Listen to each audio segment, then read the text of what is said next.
Good morning student. आज हम लोगों ने स्टैक के पिछले क्लास में पढ़ा था, उसका application infix to postfix conversion है और अपन ने एक्सप्रेशन इवेलुएशंस भी देख लिए। अब हम लोग आज यूज करेंगे manage function calls and recursions. Recursion support करता है स्टैक। इसका मतलब है कि अपन को पता होना चाहिए कि रिकर्सन क्या होता है। तो आज का जो हम लोगों का टॉपिक है वो है रिकर्सन।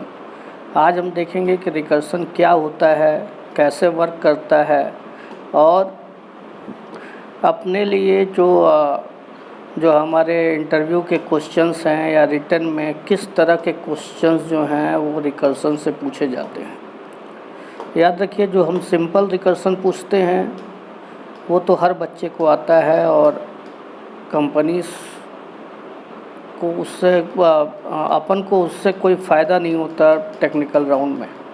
हमें जो रिकर्सन का वो थोड़ा हायर लेवल की चीज़ें आनी चाहिए जो एक्चुअल में टेक्निकल में पूछे जाते हैं। तो अपन बात करते हैं कि किस तरह के क्वेश्चंस आएंगे, किस तरह के अपन को कैसे उसको सॉल्व करना है और कैसे उसका आंसर विदिन ए मिनट लेकर के आना है। चले, तो अपन सबसे पहले बात करेंगे कि डायरेक्ट प्रोग्रामिंग से ही शुरू करेंगे अपन।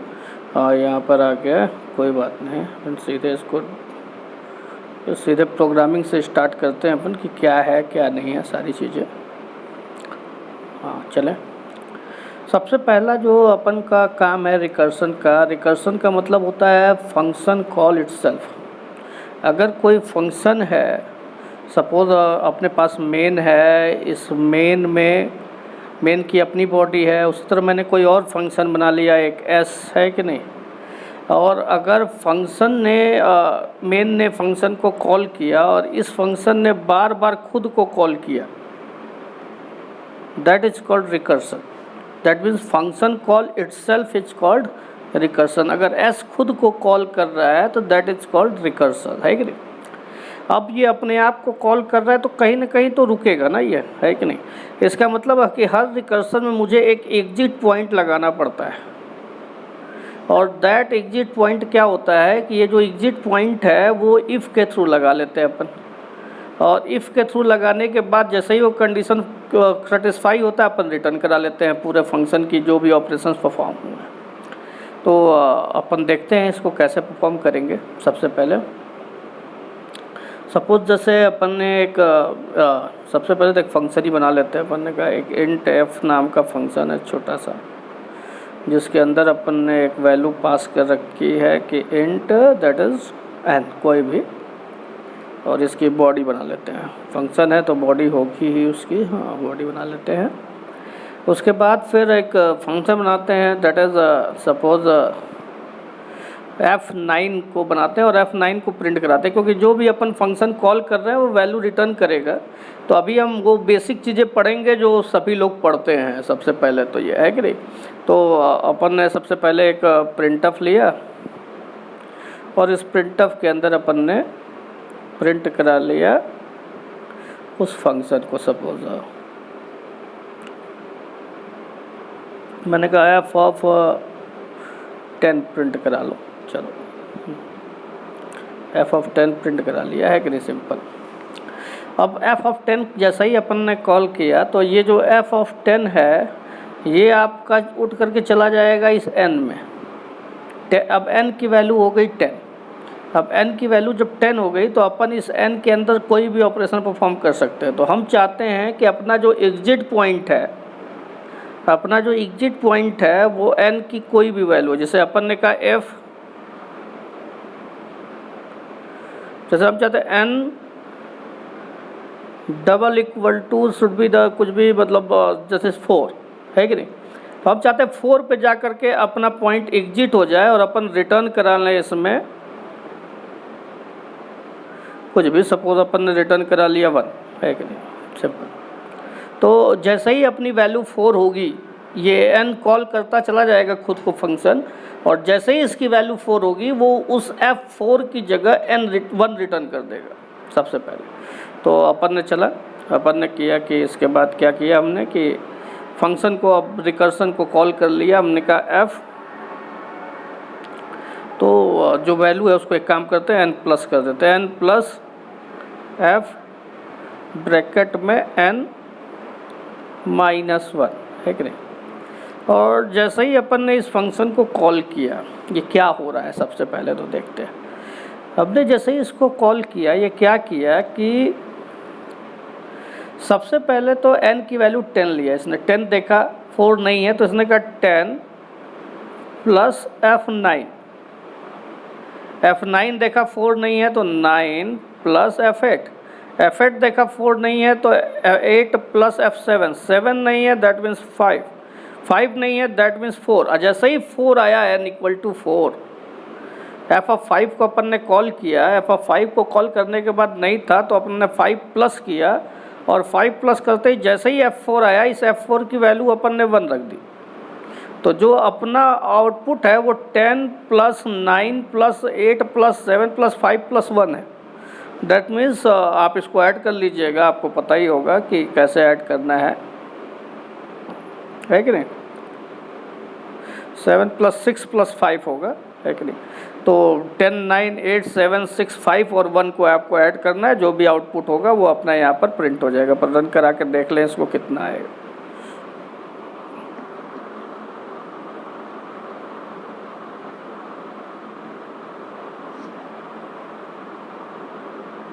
That is 1। What is this यार, ये क्या हो रहा है।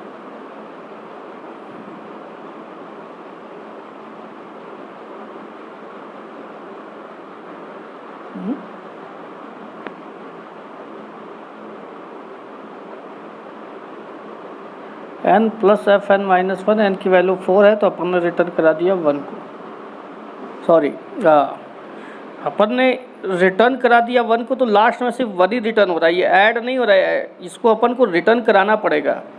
हमने यहाँ पर एक गलती ये की है कि अपन ने इस वैल्यू को रिटर्न नहीं कराया। अगर अपन इसको रिटर्न कराएंगे तब ये फंक्शन में वापस जा कर के रिटर्न होगा, याद रखिएगा, और तब इसकी वैल्यू उतनी आनी चाहिए। अदरवाइज़ वो जो रिटर्न 1 है सिर्फ वही दे देगा। समझ में आ रहा होगा आपको। तो अपन ने कहा 46 है, यानी कि आपको पता ही है कि that is 10 plus 9 plus 8 plus 7 plus 6 plus 5, है कि नहीं। बात इसको ऐड कर लेंगे तो ये आ जाएगा आपका सबसे पहले कि दैट इज़ 45, 45 और लास्ट में आ जाएगा 1 दैट इज़ 46। हाँ, इतना कैसे आ गया।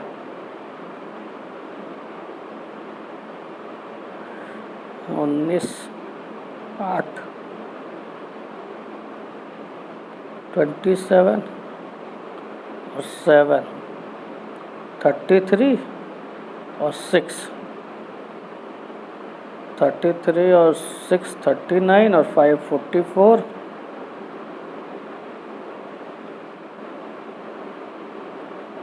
प्लस 1 45 तो 6 कैसे देखें। एक सेकेंड, इसको ऐड कर लें। 10 9 19 और 8 27 27 और 7 34, सॉरी हाँ ठीक है, दैट इज़ 46। इसका आंसर जो है वो 46 आएगा। तो आपको समझ में आ रहा होगा कि आपको क्या करना है। आपको जो भी वैल्यू रिटर्न कराना है, अगर आप रिटर्न नहीं लगाएंगे तो वो वैल्यू सिर्फ 1 रिटर्न करके दे देगा, जो आपकी रिटर्न वैल्यू है। तो ये तो नॉर्मल प्रोग्रामिंग हो गई जो सभी लोग करते रहते हैं। जैसे अपन को फैक्टोरियल निकालना है तो अपन क्या करते थे कि यहाँ पर वैल्यू जो है वो 1 कर देते थे और यहाँ पर n into लगा देते थे। सिंपल कॉन्सेप्ट था ये। हाँ, into लगा दिया और बाद में 10 का फैक्ट 10 तो बहुत ज़्यादा बड़ी वैल्यू हो जाएगी, अपन 5 का ले लेते हैं। 5 का फैक्टोरियल अपन ने निकाल लिया तो दैट इज़ 120 आ जाएगा इसका। तो ये एक जैसे एक बेसिक रूल्स है कि कैसे अपन जो है चीज़ों को करेंगे। या तो आप इल्स भी लगा सकते हैं यहाँ पे, या तो डायरेक्ट रिटर्न करा सकते हैं। तो आप वैल्यू को अपने हिसाब से रिटर्न कराइएगा और रिटर्न कराने के बाद एक एग्जिट पॉइंट लगा करके वहाँ से वैल्यू को रिटर्न ला करके प्रिंट कर दीजिएगा। ये एक बेसिक रिकर्सन है जो मेरे ख्याल से हर बच्चा जानता है।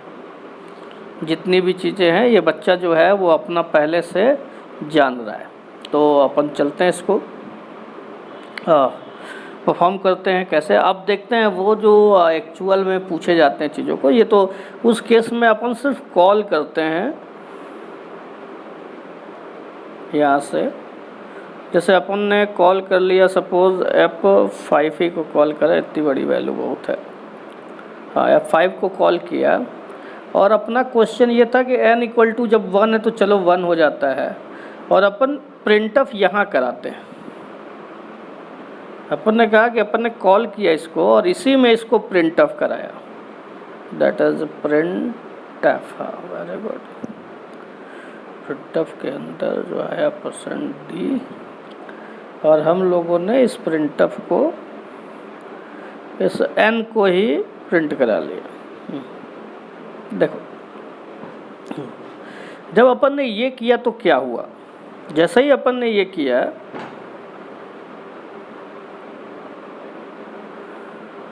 जैसे ही अपन ने ये किया, हुआ क्या कि सबसे पहले fn-1 था, देन प्रिंटफ था। तो सबसे पहले n की वैल्यू 5 थी, तो एक स्टैक बनाया इसने और n की वैल्यू 5 को स्टोर कर दिया। फिर इसने कॉल किया f(4) को, एक फंक्शन को मैनेज कर रहा है, ये फंक्शन को भी मैनेज करेगा। f(4) को कॉल किया, देन जब f(4) को कॉल किया तो वैल्यू जो है n की वैल्यू यहाँ पे 4 हो गई। अगेन आया 1 नहीं था, इसने 4 को स्टोर किया, जो भी आपका आउटपुट था प्रिंट कराने के लिए। इसने अगेन F3 को मैनेज किया, F3 भी नहीं था, अगेन यहाँ 3 प्रिंट हुआ, देन F2 को मैनेज किया, देन 2 प्रिंट हुआ। जैसे ही F1 हुआ, F1 n की वैल्यू जैसे ही 1 हुई, इसने क्या किया कि उसको रिटर्न करा दिया, उसने रिटर्न करा दिया, यानी कि जो वैल्यू 1 है वो यहाँ आ गई F5 में। तो यहाँ पर जो आउटपुट आएगा वो आपका आएगा 5 नहीं, क्योंकि पॉप जो होगा वो आपको पता है कि टॉप से होता है, डेट मीन्स 2, 3, 4 एंड 5, ये इसका आउटपुट आ जाएगा। दैट मीन्स 2, 3, 4, 5 आना तो ये चाहिए, दैट इज 2, 3, 4, 5। हाँ सही। तो अगर मुझे वैल्यू दे, जैसे 5 दिया, अब मुझे असेंडिंग ऑर्डर में वैल्यू चाहिए, दैट मीन्स 2, 3, 4, 5, या अगर अपन इसको 0 कर देते तो आपको पता है वैल्यू आपकी क्या हो जाती, दैट इज़ 1, 2, 3, 4, 5, दैट इज़ 1, 2, 3, 4, 5। यानी किसी ने कहा अगर काउंट चाहिए 50 तक का, तो अपन ने रन करा लिया, दैट इज़ 1, 2, 3, 4, 5, 6, 7, 8, 9, 10, 11, 12 से लेकर 50 तक की वैल्यू आ जाएगी, है कि नहीं सारी चीज़ें। तो अगर यानी कि असेंडिंग ऑर्डर में चीज़ें चाहिए होती हैं तो फंक्शन को पहले कॉल करते हैं और प्रिंटफ बाद में लगाते हैं। बात को समझिएगा, फंक्शन को पहले कॉल करते हैं और प्रिंटफ बाद में लगाते हैं। अगर अपन को डिसेंडिंग ऑर्डर में वैल्यू चाहिए होती है तो हम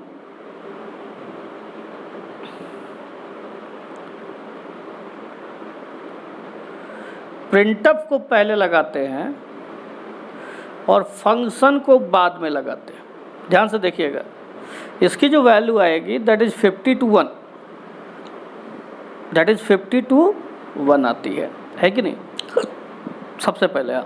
तो ये तो आपका सबसे सिंपल चीज़ हो गई कि आप याद रखिएगा कि अगर आपको वैल्यू जो है असेंडिंग ऑर्डर में चाहिए, यानी कि जैसे आपने दिया है वैसे चाहिए, तो आपको प्रिंटफ जो है वो क्या नाम है कि बाद में लगाना होगा, फंक्शन को, रिकर्सन को पहले कॉल करना होगा। अगर आप चाहते हैं कि आपका वैल्यू जो है रिवर्स ऑर्डर में आए, है कि नहीं, यानी कि अगर आपने 50 दिया है तो 50 से 1, 2, 3 चलता चला जाए, तो आपको प्रिंटफ पहले और फंक्शन कॉल बाद में लगाना है। ठीक है, याद रखिएगा ये चीज़ें, क्योंकि इस तरह के आउटपुट क्वेश्चंस पूछे जाते हैं। जो मेन कॉन्सेप्ट आता है वो ये आता है कि अब 3 चीज़ें अपने पास है। जैसे अपन सपोज ये कॉन्सेप्ट करते हैं कि इन दोनों को कॉल करते हैं सारी चीज़ें, या सपोज ऐसे कर लेते हैं कि अभी जो है इसको ये वाला प्रोसेस रख करके printf function call then printf करते हैं। सपोज ऐसे, जैसे अपन ने कहा printf function call then printf, है कि नहीं सारी चीज़ें यहाँ पर।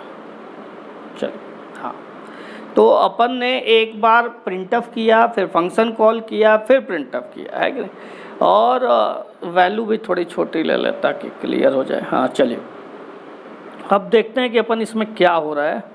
इसमें क्या हो रहा है कि सबसे पहले ये प्रिंटफ काम कर रहा है। तो ये प्रिंटफ मैंने बताया था कि अगर आपको वैल्यू डिसेंडिंग ऑर्डर में चाहिए, या जो ऑर्डर आपने दिया है वहाँ से 1 तक चाहिए आपको अपने कंडीशन तक, तो आपको प्रिंटअप पहले लगाना पड़ेगा। तो ये क्या करेगा कि ये पहले सबसे पहले तो उस हिसाब से प्रिंट कर देगा, दैट इज़ 5 4 3 2 1, एग्री।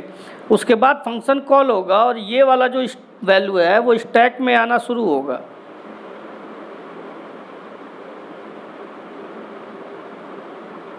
है कि नहीं। और उसके बाद फिर जब ये क्या नाम है कि जब ये ऑपरेशन पूरा परफॉर्म हो जाएगा तो स्टैक से वैल्यू पॉप होना शुरू हो जाएगा 1 2 3 4 5, है कि नहीं। सबसे पहले ध्यान देखिएगा, तो दोनों साइड से वैल्यू प्रिंट हो सकती है, दैट इज़ 5 4 3 2 1, देन 1 2 3 4 5, ऐसे आप इसको क्या नाम है प्रिंट करा सकते हैं। अब अपन बात करते हैं कि ये तो सिंपल चीज़ें हैं जो आती हैं। अगर FN-1 जो है ऊपर लग दें, दोनों प्रिंट ऑफ नीचे दिख दें, नहीं तो ऐसा सर जैसे कि इसको अगर बंद कर दें, पॉसिबिलिटी इसके में इसको ओपन कर दें, है कि नहीं, तो उस केस में आपको पता है कि ये वैल्यू रिकर्सन में जाएगी और आपको पता है कि रिवर्स ऑर्डर में प्रिंट होगा, तो 1 1 2 2 3 3 4 4 5 5 ऐसा करके प्रिंट हो जाएगा ये।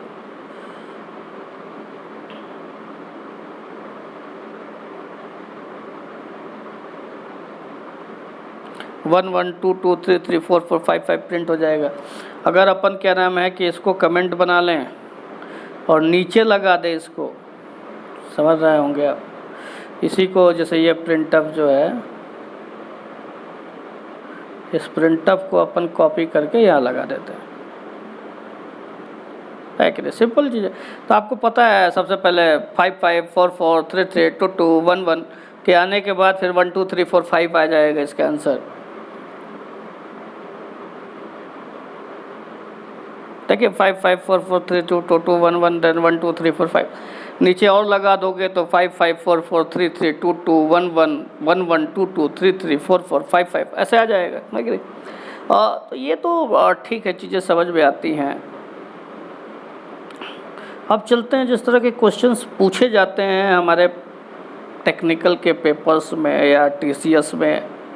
पिछले साल तो TCS ने पैटर्न थोड़ा चेंज किया था, उसके पिछले साल TCS ने पैटर्न रखा था कि 3 क्वेश्चन जो है वो एडवांस के होंगे और वो तीनों क्वेश्चन जो एडवांस के होंगे वो डेटा स्ट्रक्चर के होंगे। तो कोई भरोसा नहीं इस बार का उनका पैटर्न क्या होने वाला है, इसलिए आपको सब कुछ पढ़ के रखना है। हो सकता है कि वो पिछली बार C की जगह C++ पूछ दिया था उन्होंने, इस बार C++ की जगह फिर से C पे आ जाए और फिर से C पे आए तो फिर से रिकर्सन और डेटा स्ट्रक्चर को तवज्जो दे दे। तो आपको इस चीज़ों को समझना चाहिए, तो इन कॉन्सेप्ट्स को आपको पता होना चाहिए। तो सबसे पहले अपन जैसे अपन इसकी बात करते हैं, दैट वन, है कि नहीं। जैसे इसका आंसर क्या आना चाहिए, इसका जो आंसर है जैसे अपन ने कहा FN-1 प्रिंट FN-1, है कि नहीं। तो सबसे पहली चीज़ ये है कि इस केस के कॉन्सेप्ट को आपको समझना होगा। आप देखेंगे तो इसका आंसर आपको थोड़ा अलग टाइप का लगेगा, दैट इज़ समथिंग इस तरह का।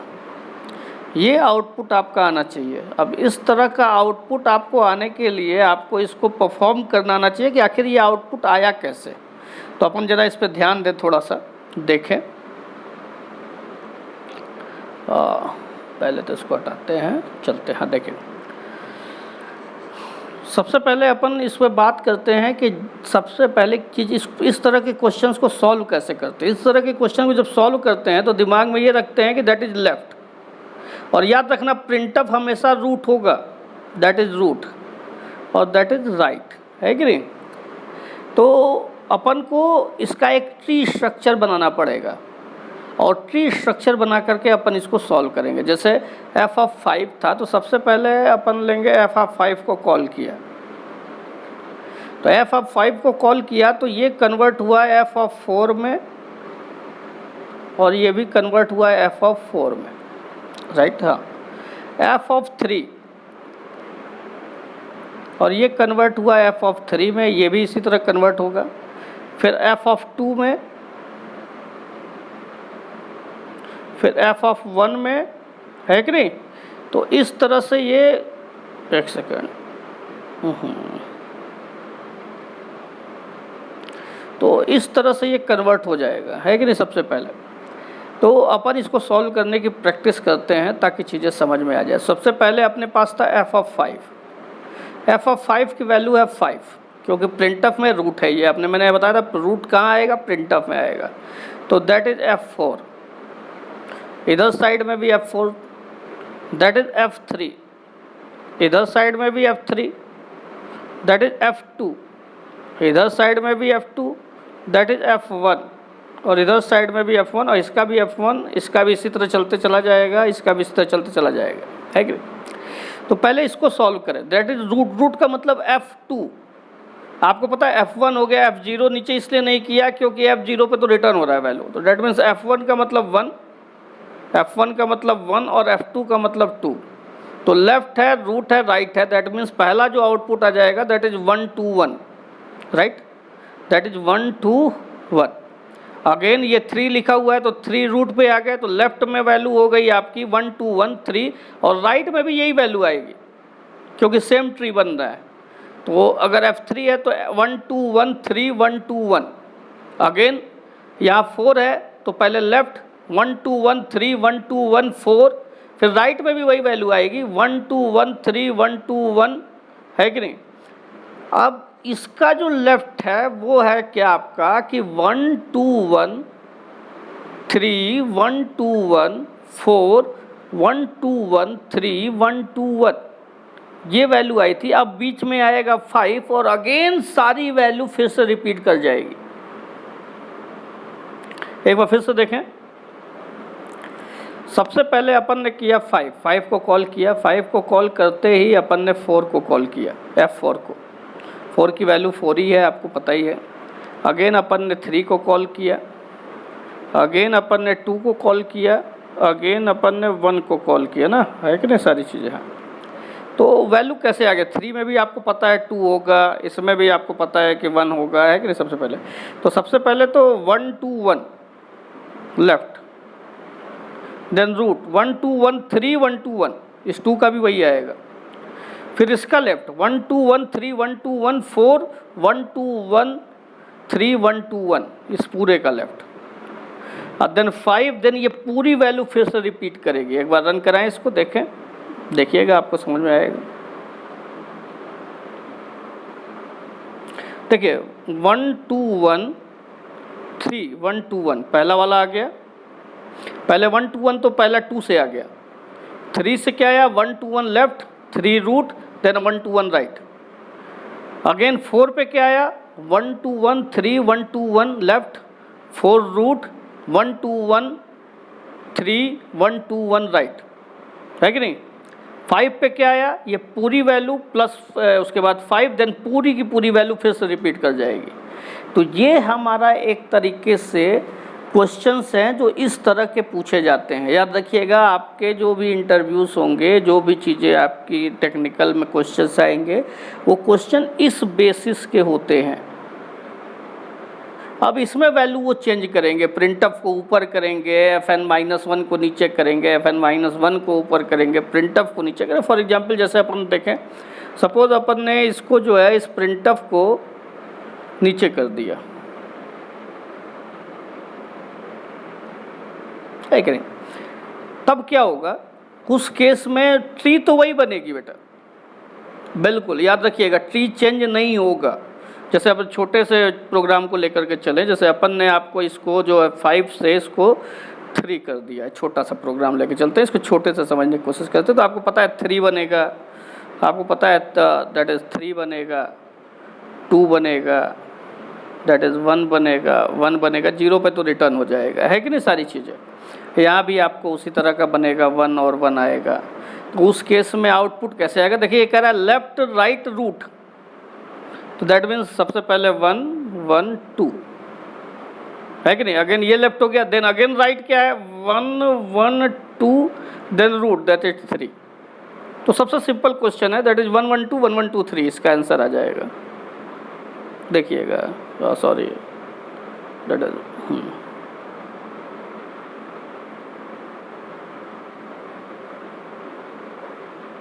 That is 1 1 2 1 1 2 and 3। सपोज करो कि प्रिंटअप जो है ऊपर लगा हुआ है, पॉसिबिलिटीज अपन चेक कर रहे हैं बेटा सबसे पहले कि अपन जो है ये बात कर रहे हैं कि जो प्रिंटफ है अपना वो ऊपर लगा हुआ है। ऊपर का मतलब है कि अपन इसको कॉपी कर लेते हैं, है कि नहीं, और यहाँ पर पेस्ट कर लेते हैं इसके नीचे जो है कि नहीं। हाँ ठीक है, और इसको कमेंट बना लेते हैं। मतलब आप समझ में आ रहा होगा आपको, root left right, root left right, क्यों पसंद करें?